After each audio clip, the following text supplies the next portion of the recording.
Hello, plus two class. Today we are going to take up the poem Keeping Quiet, which is written by Pablo Neruda. And he was critical of any kind of the political और social oppression. वो critics थे किसी भी तरीके के social oppression के, किसी भी तरीके भेदभाव के खिलाफ थे. His poem Keeping Quiet is a call for introspection for all human beings who have divided themselves on the basis of the race, language and nationalism. तो और वो कहते हैं कि जिन लोगों ने अपने आप को रेस, लैंग्वेज और नेशनलिटी के हिसाब से डिवाइड किया है, उन्हें इंट्रोस्पेक्ट करने की ज़रूरत है, मन में सोचने की ज़रूरत है. The poem is presented in the form of the exercise for maintaining silence and stillness. And this poem is the exercise for maintaining stillness and silence. उन्होंने कहा है कि चुपचाप बैठ के मनन करने की ज़रूरत है. In these moments of the silence one can break the shackles of the discrimination, hatred, violence and create an exotic moment of togetherness.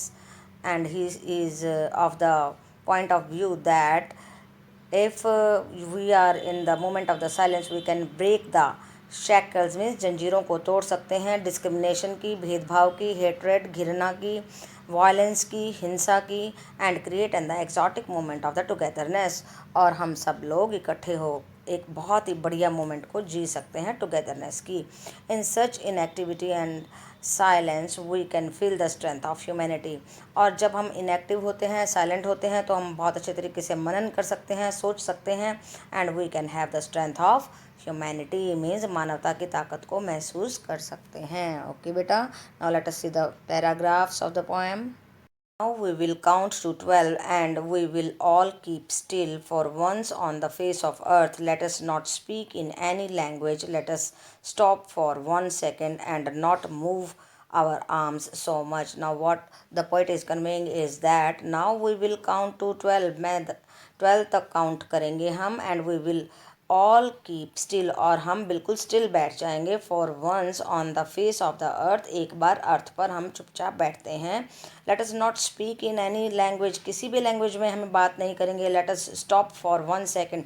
Late us have a moment of stopping just for a second and not move our arms so much, और अपनी arms को भी हम नहीं हिलाएंगे. Here the use of the number 12 can be associated to the hours of the daily life filled with noise generated by the human activities. कि सारा दिन ह्यूमन बींग्स एक्टिविटीज़ में बिजी रहते हैं, बोलते रहते हैं, नॉइजी एटमॉस्फेयर होता है. It can also mean the number of the months of the year.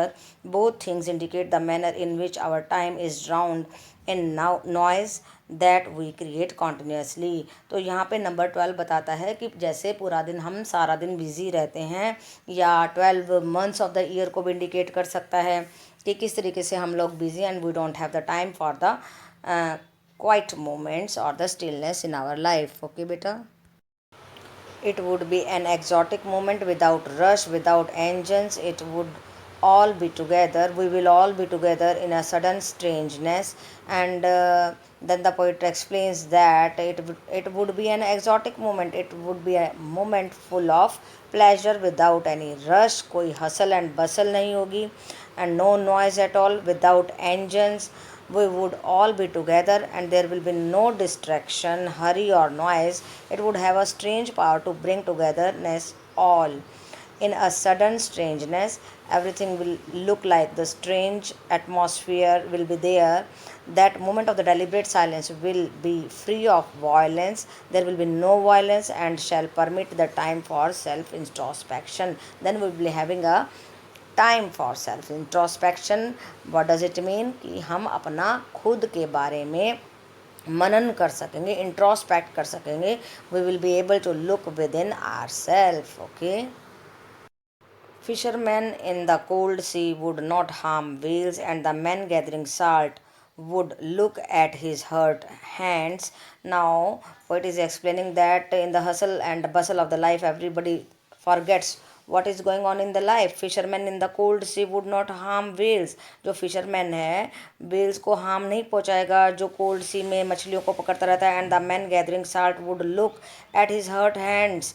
और जो आदमी नमक इकट्ठा करता है, उसको लोड करता है, will have the time, at least so much of the time to check the hands his hurt hands, उसके पास इतना समय भी नहीं होता है कि वो अपने जख्मी हाथों को एक बार देख सके, तो उसके पास एटलीस्ट इतना समय होगा कि वो अपने जख्मी हाथों को देख सकेगा.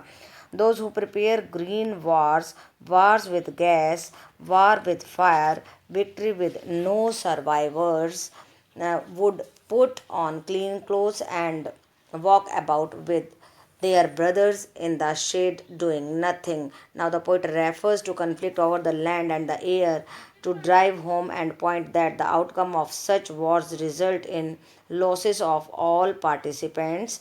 These wars bring a kind of victory and cannot be celebrated since it does not leave behind any survivors. तो ये जो wars हैं survivors को नहीं छोड़ते हैं. A time zone of the silence would make us aware about the bitter reality. और जो ये silence होगी ये हमें bitter reality का एहसास कराएगी. When such a conscious effort for introspection will made, men would shed their bloody wars garments and adorn unsoiled clothes.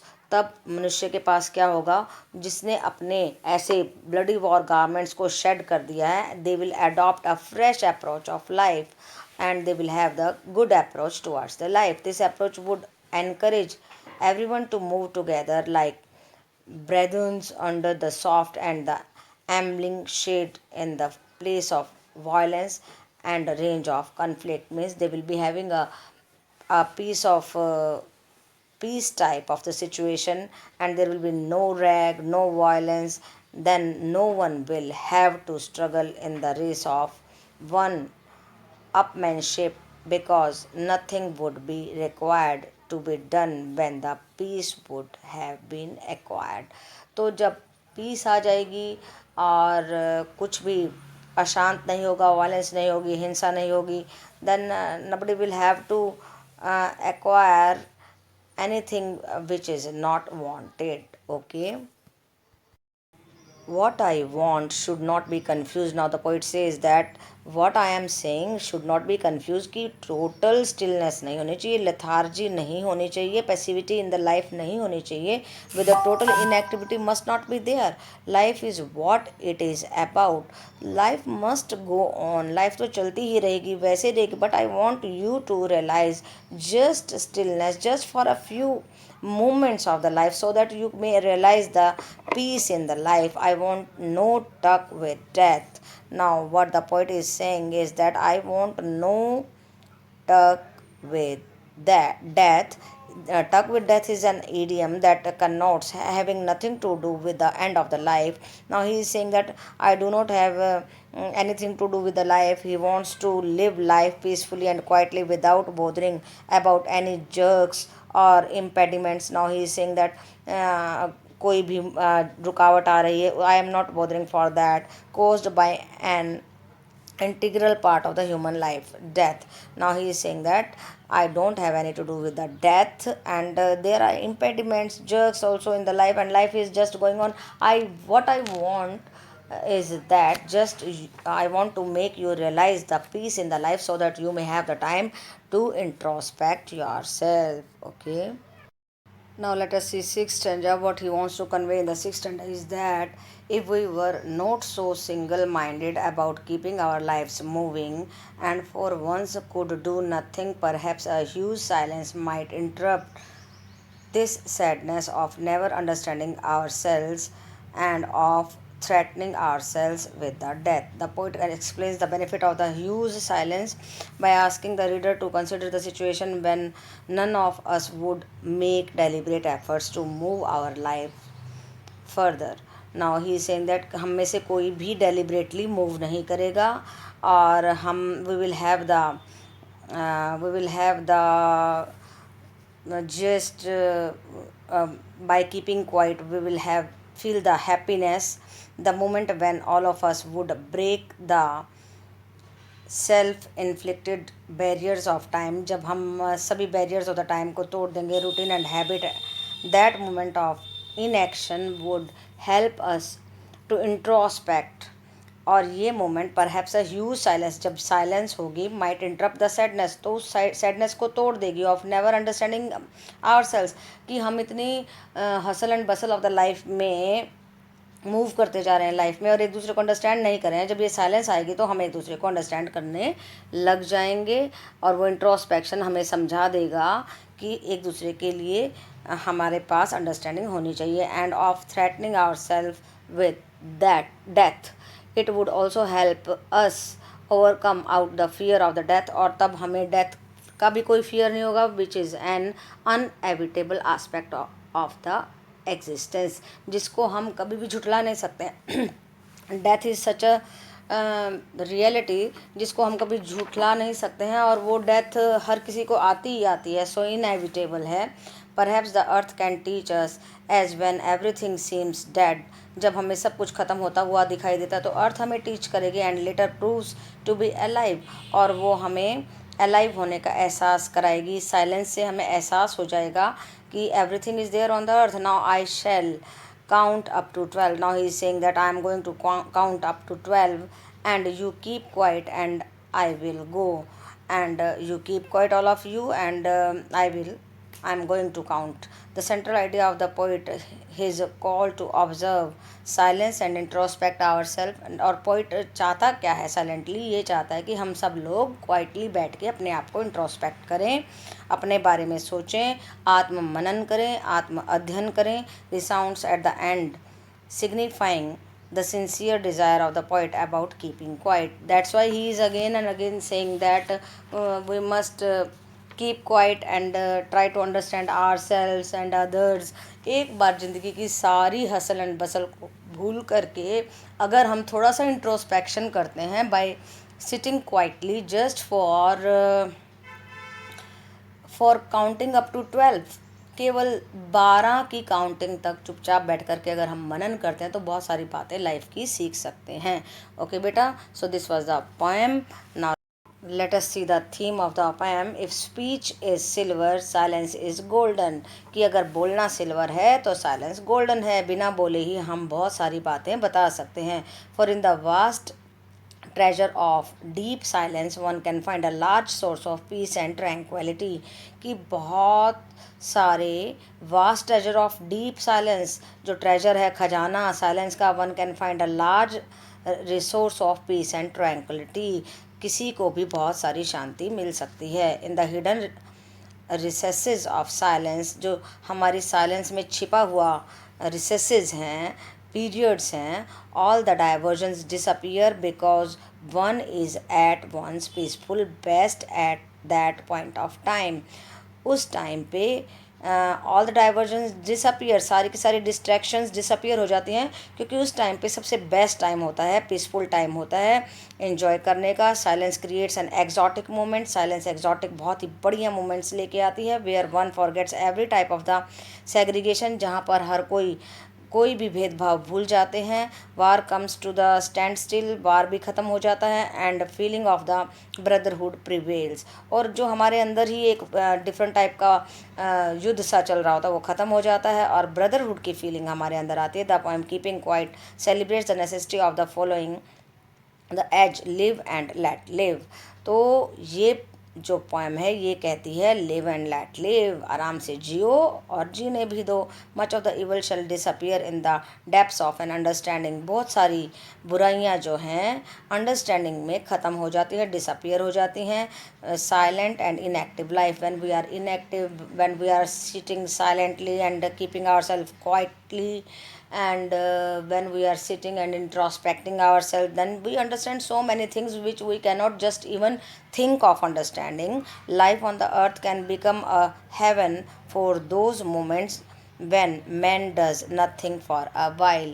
तो उस टाइम पे हमारी लाइफ जो है स्वर्ग बन जाती है। when man does nothing for a while, जब आदमी कुछ भी नहीं करता एक मोमेंट के लिए। So what is the title? The title keeping quiet emphasises the necessity of quite introspection and creating a feeling of mutual understanding among human beings. तो टाइटल जो है इंट्रोस्पेक्शन के लिए सजेस्ट कर रहा है कि हमें म्यूचुअल अंडरस्टैंडिंग आएगी if we are introspecting ourselves.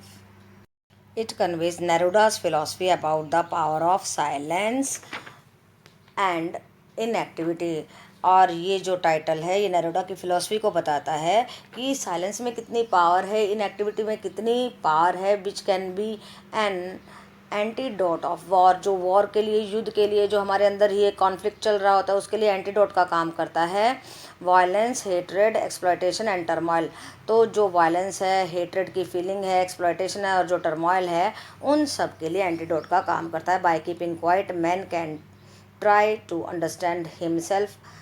चुपचाप रह करके आदमी अपने आप को समझ सकता है। And stop harming the world with death, और दूसरों को भी हार्म नहीं पहुंचाता है, वो स्टॉप कर देता है, उसके अंदर अंडरस्टैंडिंग आ जाती है। एंड डिस्ट्रक्शन को भी करना बंद कर देता है। दस the title is very appropriate and amply justifies the necessity and utility of remaining quite.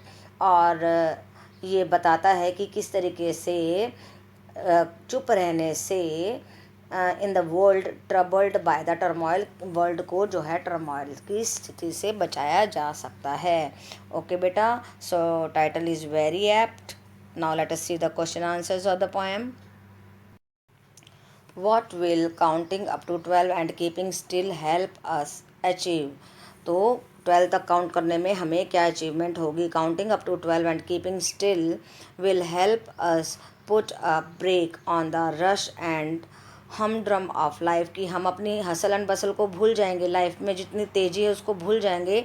It will also help us to introspect, ये हमें आत्म मनन के लिए रेडी करेगा। इंट्रोस्पेक्शन होता है आत्म अध्ययन, अपने बारे में ही अंदर झांक करके देखना। Reflect and experience silence and peace, और हम देखेंगे जब हम साइलेंटली पीसफुली बैठे होंगे तो हम सोच पाएंगे अपने बारे में, दूसरों के बारे में। In such a moment we can find solution of to all our problems and difficulties, तब हम सारी प्रॉब्लम्स का सॉल्यूशन और डिफ़िकल्टीज़ का सॉल्यूशन ढूंढ पाएंगे। क्वेश्चन नंबर 2 देखिए। Do you think the poet advocates total inactivity and death? क्या पोइट कहता है कि टोटल इनएक्टिविटी और डेथ की तरफ चले जाएं? No, the poet does not advocate total inactivity. Poet ये नहीं कह रहा कि बिल्कुल इनएक्टिव हो जाओ। Admitting life to be an ongoing process, कहता है कि लाइफ तो चलने का नाम है, चलने का नाम ही ज़िंदगी है, लाइफ रुक नहीं सकती है। He wants men's activity to be positively channelized, कहता है कि पॉजिटिवली चलना ही होगा, पर एक मोमेंट दो, एक थोड़ा सा समय दो अपने आप को सोचने के लिए, so that you may understand the essence of the life. In fact he wants the man should put an end to his hustle hostile and destructive activity and promote constructive activities. तो वो चाहता है कि अंदर की दुश्मनी को भूल करके थोड़ा एक मौका दें, हसल बसल को भूल जाएं और एक म्यूचुअल अंडरस्टैंडिंग की फीलिंग मनुष्य में आए। Now let us see question number 3. What is the sadness that poet refers to in the poem? कौन सी sadness के बारे में poet यहाँ पे जिक्र करा? The sadness the poet refers to is the one that emanates from the isolation which has made the modern man its victim. तो यहाँ पर पोइट जो है उस सैडनेस की बात कर रहा है जो आइसोलेशन से पैदा हो गई, जो अकेलेपन से पैदा हो गई, जो मॉडर्न मैन जिसका शिकार होता जा रहा है। यानी कि हम अपनी अपनी लाइफ में इतने बिजी हो गए, एक दूसरे को अंडरस्टैंड नहीं कर पाते, एक दूसरे से बात नहीं कर पाते, we don't have the time to talk to others, तो हम आइसोलेट हो जाते हैं और फिर हम उसका जो है विक्टिम बन जाते हैं सैडनेस का। This sadness has also made him selfish, और यही सैडनेस ने आदमी को सेल्फिश भी बना दिया। He fails to understand that a healthy life can be lived only in harmony with his fellow beings and not in isolation. तो आदमी भूल गया है, फेल हो गया है ये बात को समझने में कि एक हेल्दी लाइफ को सभी के साथ मिल करके जिया जा सकता है, न कि आइसोलेशन में अकेले नहीं जी सकता है। What symbol from nature does the poet invoke to say that there can be life under apparent stillness? अब फ्रॉम द नेचर से कौन से सिम्बल्स को यूज़ कर सकते हैं? द पोइट इन्वोक, कौन से सिम्बल्स को यूज़ करके उसने पोइट ने इन्वोक किया है to say that there can be life under apparent stillness, कि स्टिलनेस के नीचे भी कुछ है, कोई लाइफ है। The poet wants to invoke the symbol of automatic self regeneration from nature, कि नेचर से हमें रीजनरेट होती है life. This symbol teaches the human beings to be inspired by throbbing life. तो नेचर से इंस्पायर होना चाहिए, उससे ही लाइफ थ्रॉब होती है, लाइफ में जीवन का संचार होता है। That remains unnoticed under the cover of decay, जो कि हमें, जिसको हम नोटिस ही नहीं कर पाते हैं under the decay. Human beings can thus learn that life and death go hand in hand, तो लाइफ और death go hand in hand जाते हैं। So one should focus on life without worrying about death, तो हर किसी को life पर focus करना चाहिए और डेथ की चिंता नहीं करनी चाहिए। ओके बेटा, okay, these were the few question answers. Now get ready for the exams. Okay.